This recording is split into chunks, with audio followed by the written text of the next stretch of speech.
sharks that we encounter in the northern part of New Zealand are a type of whaler, mainly the bronze whaler. Coastal spearfishing, that's the shark that you're going to see. Offshore you get Marcos, blue sharks. I'm just going to list the stages that I went through. The first time I swam with one, I absolutely shat myself, so curiosity about the animal came second, and trying to spend a bit of time with them.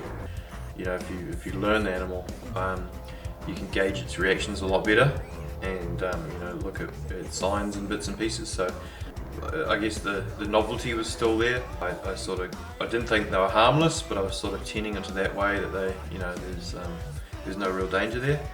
But I did have a couple of wake-up calls. One of my mates last summer, he bent his spear quite badly after getting rammed really hard on the surface, and I've had the same happen to me. And the reality is they have the means to dig down into an artery and do some serious damage. So shooting fish around sharks, yeah, it can get pretty intense, especially in the tropics. In New Zealand, shooting smaller fish, I haven't had any issues with that. I have had sharks try to take snapper, but they don't really commit. Shooting kingfish around sharks, that's always a different ball game, because basically the sharks have ampullae of Lorenzini on their nose.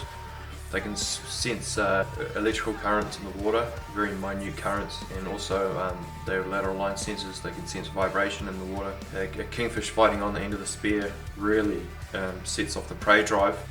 It's unreal how quickly they wake up, get into action, and try to destroy the fish. And obviously the kingfish, when the kingfish is fighting, those vibrations can travel a long way in the water. Yep, quite often it's not all about the blood, because you can cut up fish and barely in water and have quite a lot of blood around, and the sharks will come in slowly and just sniff it, sift through it.